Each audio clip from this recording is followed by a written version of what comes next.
Namanda, Namanda, Namanda, Namanda, Namanda, Namanda, Namanda, Namanda.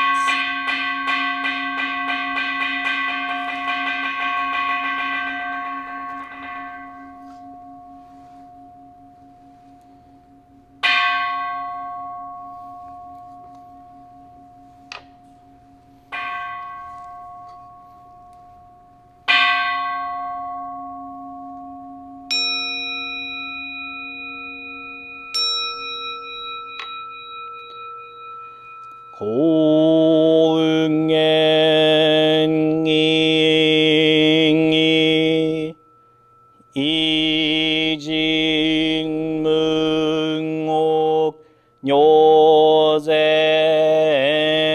妙無用当者日月間に主公遠慮開始のペイ有脈樹木如来予言調整無輪小学大音コルジポ開門精進三昧知恵意徳無量修正受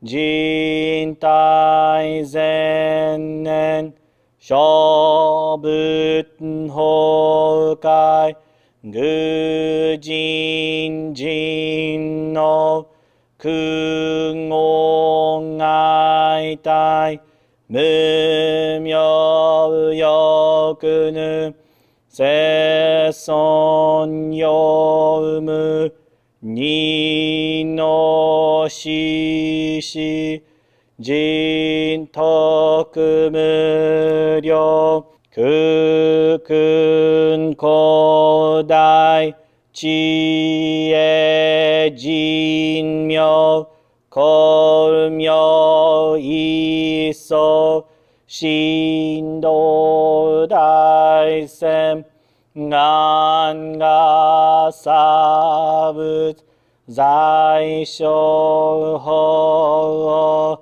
可動生じ未不下脱不正上位解任精進如是三昧知恵以上五世特仏不行心願一切空空一切大安決し有仏百千億万無量大小修行王者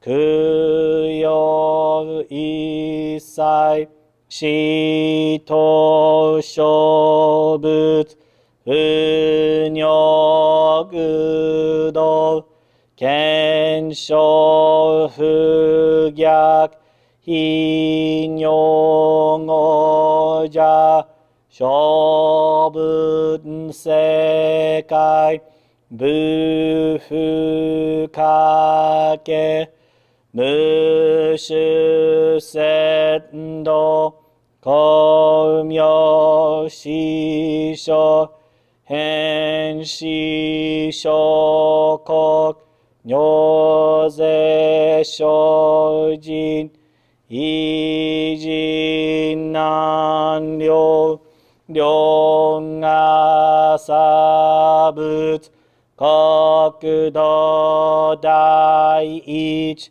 五種奇妙道場超絶国女内音二無闘争加藤愛民道達二歳自法来所新年少女伊藤が国家楽安穏公文神妙善が心象発願の日力小小欲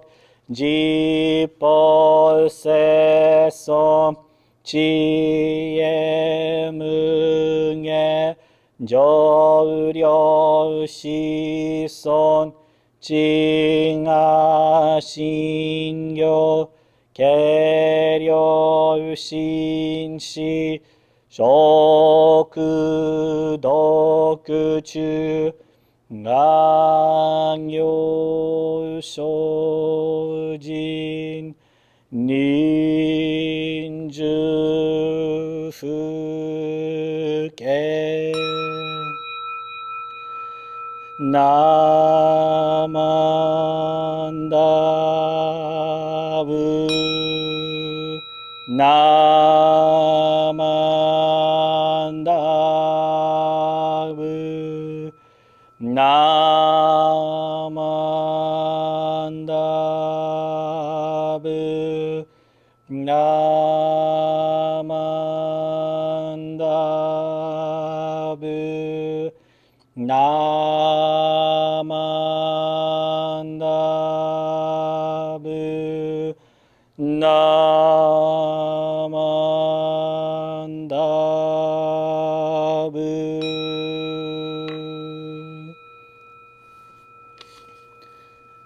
がにしくどく平等正祭道法菩提心お上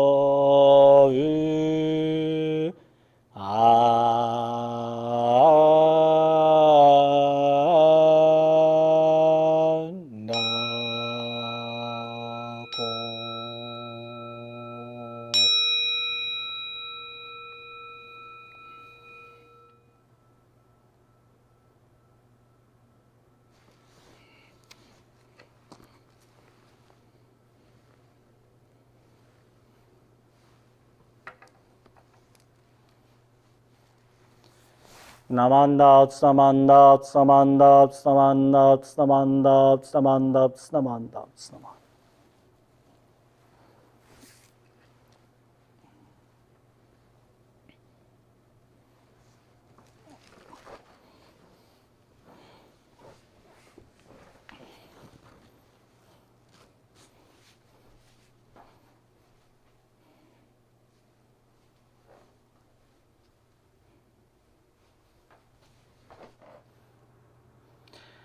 Please join me in Gasho.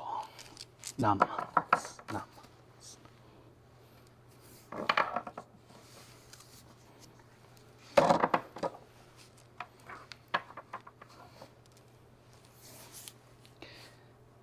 Bodhisattva Dharmakara, in his casual stage, under the guidance of Lokeshvara Raja Buddha, searched into the origins of the Buddha's pure lands and the qualities of those lands and their human beings and devas. He then established the supreme incomparable vow. He made the great vow, rare and all-encompassing. Namo Amida Butsu, Namo Amida Butsu, Namo Amida Butsu, Namanda, Namanda, Namanda, Namanda, Namanda, Namanda.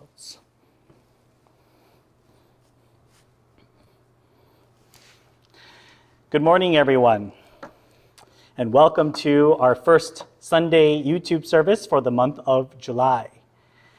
Wow, last weekend, if you were here in the region of, in all of the, pretty much all the state on the western side, and the eastern side actually of Washington, pretty much if you were in the state of Washington last weekend, you were hot. Hot, hot, hot. It was hot.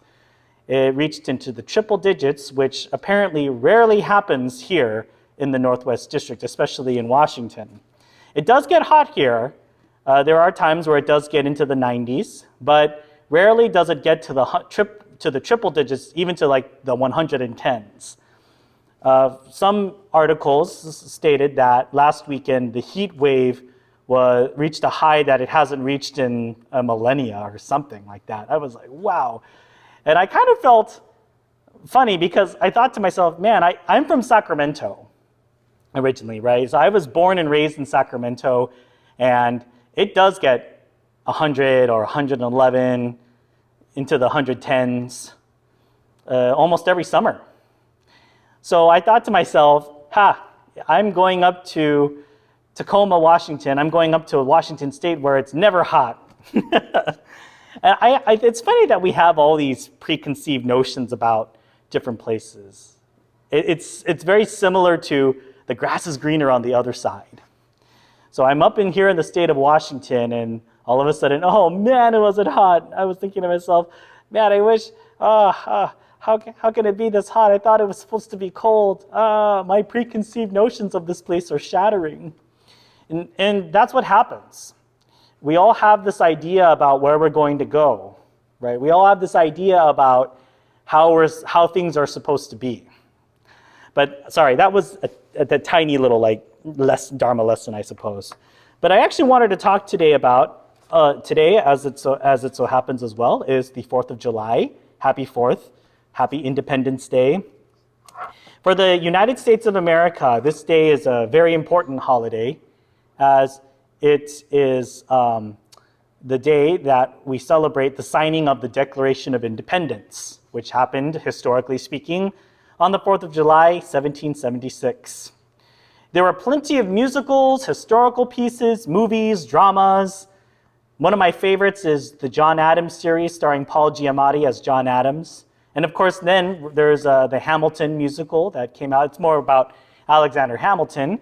But again, it was talking about the freeing of our nation from the being a colony of the United Kingdom or the British Empire at the time.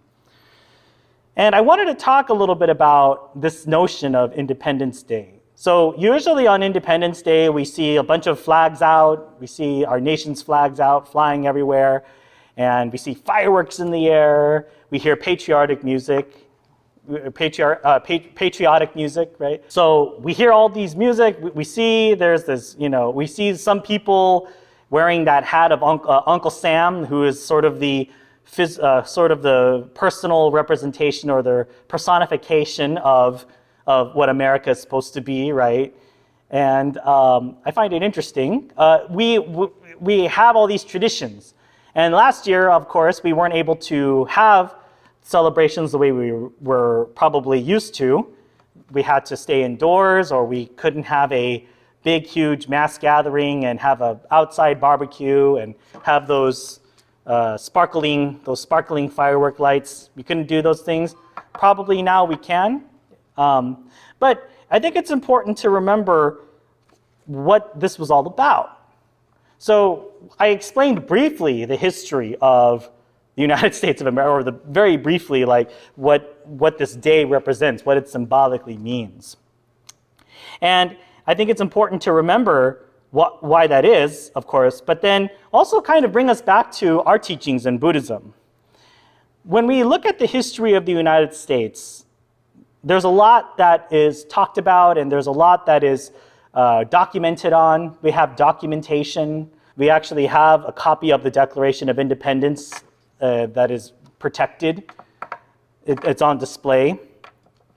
And the same thing, I think, goes with our sect of Buddhism. We have all these stories about the distant past, what these things mean, what this all means, and why we chant these sutras, where these practices come from, and even history about the founder of our sect of Buddhism, Shinran Shonin. A lot of these stories are shrouded in legend. We hear these stories, these great stories about how Shinran Shonin was able to come down off Mount Hiei. There was a statue of a bodhisattva, like a little bald-headed Buddha, that would take the place of Shinran when Shinran would kind of play hooky from Mount Hiei and go down to the town of Kyoto. There'd be this statue that would take his place and would actually call out the name of Shinran, or well, I can't remember what his name was at the Zenshin at the time of his roll call. So there are these stories about Shinran Shonin as well in his past, and I wonder to myself, well, these are very similar to the stories we hear about when we hear about the history of our nation. So there's that famous story of the actual signing of the Declaration of Independence. There's that painting of it, where you see everybody standing triumphantly and someone's bent over and they're signing the Declaration of Independence. And then there's that very famous story of the British coming to enforce their dominance a little bit, and then Paul Revere hops on his horse and rides around shouting, "The British are coming." All of these stories, right? And then eventually we learn later on, like, oh, did that actually happen? I'm not sure. But again, all of these stories sort of have a point to them. And the same goes with our stories in the sutras and the stories of Shinran Shonin. One of the lessons that I remember from my Uncle Dean, Reverend Dean Koyama, was when he talked about these stories, when we learn about the stories, just like the story of the Obon, right? Obon time. And actually, now we're coming up on Obon times, now that we're in July. We hear the story of the Moggallana or Malgalyayana helping to raise his mother from one of the hell realms, or from the realm of the hungry ghosts. And my Uncle Dean, after he told the story, said again that the point of the story is not to determine or to factually find if these things really happened. So the same goes, right? We hear the story about Bodhisattva Dharmakara. We hear the story about Ajatasattu and Bimbisara and the Contemplation Sutra. We hear stories about Shinran doing kind of amazing things. We hear the story about Honen Shonin with the purple smoke after Honen passes into the Pure Land. All of these auspicious things that are written down and recorded. And Uncle Dean, once again, says the point of the story is not to factually find out whether or not these actually happened. The point is to ask ourselves, what does this story mean? What is the story trying to tell me? What is the story trying to say to me? So I talk a lot about Amida Buddha, Bodhisattva Dharmakara, and some of you may have this little intellectual, scientific person in the back of your head saying, yes, but that can't scientifically happen. That didn't happen. Or how could that factually take place? Or maybe this is all just a representation for something. And in a sense, it kind of is. But at the same time, we do take it very seriously. We should, as Buddhists, take these stories very seriously and hear what they're trying to tell us. And the same goes with, I think, the stories of our nation as well. Yes, I don't think some of these nations, some of these stories from our nation's history are literally true. And in fact, the painting that we see of the Declaration of Independence, apparently it never really happened that way. All those people weren't in that room at once when they signed the Declaration of Independence. That was sort of a staged painting. So again, the whole point of the story of Bodhisattva Dharmakara isn't to say, well, right, I hear this story, but is this actually true, or should I be taking this more figuratively? The whole point, though, is to really delve deep and say, what is this story saying about me? What is the story? How does the story relate to me? what is it saying about myself? And what do we know about these stories? What are these things, what are these stories trying to tell us? These stories are telling us a lot about where we are now. So in retrospect, with the larger sutra, they talk about the last Dharma age. They talk about the people who are so far from time in terms of when the Buddha lived that we no longer have the real practices anymore. We no longer have access to listen to words directly from the Buddha's mouth to guide us in our daily lives. So same thing. And sadly, we no longer have Shinran Shonin himself physically here in person to tell us what to do. We have his writings, and then we have the sutras that have recorded things down. But again, we rely on these sutras to learn about ourselves. We rely on these writings to learn about ourselves.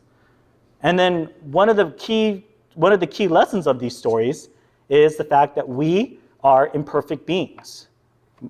I am an imperfect being. I am a bombu. I am a person who is shrouded in my own karmic baggage. I am a person who is surrounded by my own ego. I am very much imperfect. I am not an awakened being. And yet I'm also born in a time where I can't fully access this treasure trove of lessons so that I myself can properly practice these hard practices that Bodhisattva Dharmakara did. So when we talk about these stories, when I talk about the sutras, and when I say Amida's wisdom and compassion, let's try not to necessarily say, okay, well, can I actually factually prove that this thing actually happened? And in today's world of modern science and technology, it's hard to do that because we now can carbon date things, we can factually prove something. But here in our sect of Buddhism, our concern is more with learning what these lessons are teaching us, trying to figure out how these sutras speak to us. And with all the scientific explanation of things, with all the psychology that's out there, with everything that is out there that could probably give us some guidance to our lives, it still doesn't have this cure for the human condition, which is severely what these sutras were talking about. This is the whole reason why Bodhisattva Dharmakara undertook the vows in the first place, was because there is this future, which is now, where we as humans are imperfect, can no longer practice the true practices, and must fully rely on the other power of Amida Buddha. So that's what this story means. That's what this story is trying to tell us. Did this actually happen in this world? I don't know. In some ways, it can be seen as happening in another realm. There are other realms, but I'm not going to get into that, into this Dharma talk. But on this 4th of July, as we remember fondly and look at our nation with a certain amount of pride, let's all remember again what these stories are trying to tell us. Let's all remember again, let's all go back to the sutras and saying, when we read these stories, what are the lessons in there? What are the lessons inside the sutras? What are these lessons telling me about me? And on top of that, how to live my life. So with that in mind, I would like to thank everyone for coming to today's virtual 4th of July service. I wish you all a safe, happy, and healthy 4th of July. For many of you who are fully vaccinated, I'm certain you're getting together with your families now and celebrating with everybody. That's wonderful. Please be careful with the fireworks, please, please.